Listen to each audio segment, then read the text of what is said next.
শনিবারে প্রিমিয়ার লিগেও বেশ কিছু বড় ম্যাচ রয়েছে। রোববারে আছে আরো বড় ম্যাচ। প্রিমিয়ার লিগে ম্যানচেস্টার ইউনাইটেড তারা আসলে শেষ পর্যন্ত তাদের জয়ের ধারাটা অব্যাহত রাখতে পারবে কিনা প্রশ্ন হচ্ছে সেটা।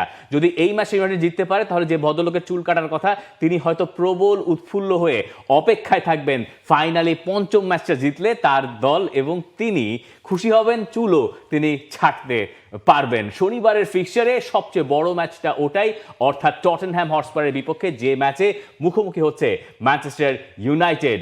আর্সেনালেরও ম্যাচ রয়েছে শনিবারে।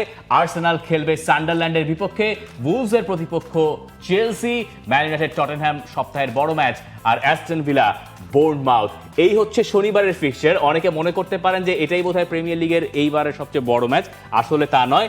রোববারে আছে অ্যানফিল্ডে লিভারপুল ভার্সেস ম্যানচেস্টার সিটি। খাসা প্রিমিয়ার লিগ সপ্তাহ। দেখেন, ম্যানচেস্টার সিটি হচ্ছে কি একটা লিগ কাপের ফাইনাল নিশ্চিত করলো, এরপর খুব বেশি তাদের কাছে সময়ও নাই, কারণ লিভারপুলের এগেইনস্টে তাদের মাঠে নামতে হচ্ছে। এবং ম্যানচেস্টার সিটি যেই দলের কাছে লাস্ট রাউন্ডে প্রিমিয়ার লিগে পয়েন্ট হারিয়েছিল তাদের এগেইনস্টেই খেলতে হবে ম্যানচেস্টার ইউনাইটেডকে।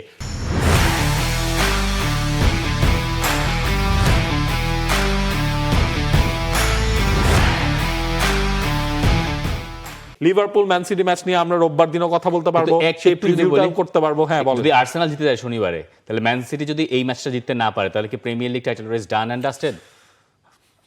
এক কথায় বলা যায় তখন অনেকটুকু। আচ্ছা, ঠিক আছে, এবার আমরা আসল ম্যাচে আসি, যে Manchester United versus Tottenham Hotspur. বলেন, ইউনাইটেডের ওই ভদ্রলোক কি চুল ছাড়তে পারবেন? আমার মনে হয় পারবে। ম্যাচ কিন্তু জিততে হবে, ম্যাচ জিততে হবে, কারণ 3টা ম্যাচ তারা অলরেডি জিতেছে। মাইকেল ক্যারিকের আন্ডারেও আপনি যদি দেখেন 3 ম্যাচের 3টাই হচ্ছে গিয়ে ম্যানচেস্টার ইউনাইটেড জিতেছে। এর আগেও যখন তিনি দায়িত্বে ছিলেন, ইন্টারিমের দায়িত্বে, তখনও কিন্তু ম্যানচেস্টার ইউনাইটেডের হয়ে তিনি 3 ম্যাচে দায়িত্বে ছিলেন। 2টা জিতেছিল ইউনাইটেড, একটা হচ্ছে ড্র হয়েছিল।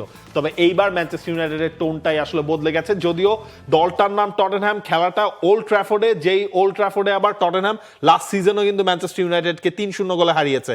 এবং এই দুই দলের সবশেষ যেই রেষারেষি, আপনি যদি 6টা ম্যাচও ধরেন, সেইখানে ইউনাইটেড কিন্তু লিগের ম্যাচে টটেনহ্যামকে হারাতে পারেনি। 3টা ড্র, 3টা তাদের হারতে হয়েছে। প্রিমিয়ার লিগ বাদ দিয়ে যদি ইউরোপা লিগের ফাইনালের ম্যাচটার কথা চিন্তা করেন, তাহলে এখন আপনি ঘুমিয়ে যেতে পারেন। আমি আপনাকে মোটেই চাই না যে আপনি ঘুমিয়ে পড়ুন, আমি ঘুমিয়ে পড়ি। সেই রকম কোনো ম্যাচ না হলে আমার ধারণা সবাই কম বেশি খুশি হবেন। টটেনহ্যামের বিপক্ষে লিগে শেষ 6 ম্যাচে ইউনাইটেডের জয় নাই। সব প্রতিযোগিতায় শেষ 8 ম্যাচের ভেতরে 5টাতেই জিতেছে টটেনহ্যাম। 3টা ড্র হয়েছিল। ইউনাইটেডের মাঠে শেষ দেখায় 3-0 গোলে জিতেছিল টটেনহ্যাম হটস্পার। এখন এই টটেনহ্যাম জুজুটা ইউনাইটেড কাটাতে পারবে কিনা প্রশ্ন হচ্ছে সেটা। টটেনহ্যাম এমন একটা বুগি টিমে পরিণত হচ্ছে ম্যানচেস্টারের 2 ক্লাবের জন্য। পেপ গার্দিওলার অবস্থা দেখেন, এই টটেনহ্যামের সঙ্গে যখন তিনি খেলতে নামলেন, ম্যান সিটি ওই ম্যাচে 2-0 গোলে এগিয়ে থাকা অবস্থায় টটেনহ্যাম ম্যাচেই ছিল না। সেকেন্ড হাফে একটা গোলের পরে তারা ম্যাচটা ঘুরিয়ে নিল।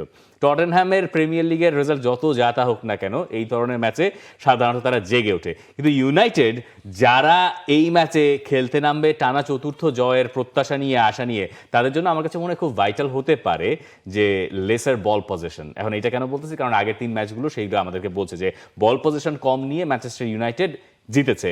টটেনহ্যামের সঙ্গে বল পজিশন ইউনাইটেড কমই রাখতে চাইবে। আরও একবার ইউনাইটেডকে জিততে হলে কাসেমিরোর কাছ থেকে তাদের বেটার পারফরমেন্স পেতে হবে। সেন্টার ব্যাক পেয়ারিং খুব ইম্পর্টেন্ট, তারা যদি সলিড থাকতে পারেন, তারপরে গিয়ে আসবে আপনার ফ্রন্ট লাইন, বা সেখানে ব্রুনো ফার্নান্দেজ থেকে শুরু করে এমবুয়েমো, কুনিয়া, যাদের নাম বলেন না কেন। 11 নিয়ে যেহেতু খুব বেশি পরীক্ষা নিরীক্ষা কাটাছেড়া করছেন না, এবং সিস্টেমটা মাইকেল ক্যারিকের কাজে দিচ্ছে, তিনি তার ধারণাতে ধাতস্থ থাকবেন। টটেনহ্যাম রাদার একটু চাপে থেকে এই ম্যাচটা খেলতে যেতে পারে, কিন্তু ম্যান সিটির সঙ্গে 2-2 রেজাল্টটা তাদের সেই আত্মবিশ্বাস রাখবে। টটেনহ্যাম তো আপনার লিগেও এখন পয়েন্ট টেবিলে আপনার 14 নম্বরে রয়েছে। হ্যাঁ, ওই জায়গাটা হচ্ছে লাস্ট ম্যাচটা থেকে তারা ইন্সপিরেশন নিতে পারে। লাস্ট ম্যাচ তারা যেভাবে জিতলো, সোলাঙ্কে তিনিও হচ্ছে বেশ ভালো একটা ফর্ম পিক করছেন এই মুহূর্তে। এত শত ইনজুরির মাঝখানেও তিনি আসলে টটেনহ্যামকে আশা দেখাচ্ছেন। আপনি পয়েন্ট টেবিলের যে আমরা হিসাব নিকাশ দেখলাম, সেখানে হয়তো ম্যানচেস্টার ইউনাইটেডের জন্য এই ম্যাচটা ইম্পর্টেন্ট, কারণ টপ 4-এর রেসে তারা নিজেদেরকে রাখতে চাইবে। টটেনহ্যামের জন্য ইম্পর্টেন্ট, আপনি মিনিমাম চ্যাম্পিয়ন্স লিগ বাদ দেন, আপনি যদি হচ্ছে ইউরোপা লিগেও খেলতে চান, আপনাকে তো ওই ওপরের দিকটায় টপ 10-এর মধ্যে টপ 6 বা টপ 7-এর মধ্যে সিকিউর করতে হবে।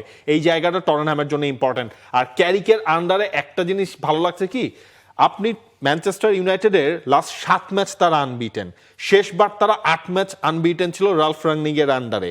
এরপর কিন্তু এত যে সময় গেল, ম্যানচেস্টার ইউনাইটেড সেই ধারাটা ধরে রাখতে পারে নাই। ক্যারিকের আন্ডারে একটা আইডেন্টিটি মনে হচ্ছে ম্যানচেস্টার ইউনাইটেডের প্লেইং আইডেন্টিটি ক্রিয়েট হয়েছে, সেইটা জাস্ট কন্টিনিউ করতে হবে। টটেনহ্যাম হটস্পারের ব্যাপারে একটু আসি। টটেনহ্যাম যে ম্যাচটায় মানে 2-0 গোলে পিছিয়ে ছিল, তখন তো মনে হচ্ছে থমাস ফ্র্যাঙ্ক বোধহয় থাকবেন না হাফ টাইমে, এরপরেই বোধহয় বরখাস্ত যেতে হবে তাকে। সেই ম্যাচে তিনি ঘুরিয়ে এনেছেন, তার আগের ম্যাচে চ্যাম্পিয়ন্স লিগে তারা জিতেছেন। এইটা পিক করতে টটেনহ্যামও চাইবে। মানে ইউনাইটেড হয়তো খারাপ সময় একটু পেছনে ফেলে এসে সামনের দিকে আগানোর চেষ্টা করছে, টটেনহ্যাম কেবল ওই প্ল্যাটফর্মটা পেয়েছে যেটার উপরে তারা বিল্ড করতে চাইবে ইউনাইটেডের সঙ্গে এই ম্যাচটা। তাই দুই পক্ষের জন্য দারুণ গুরুত্বপূর্ণ প্রিমিয়ার লিগের এই প্রেডিকশন আপনি আমাদেরকে জানাতে পারেন কমেন্ট সেকশনে। For more updates, subscribe to our YouTube channel and click on the bell icon. Follow us on Facebook and Instagram. Download T-Sports app to enjoy exciting games and highlights. Visit tsports.com.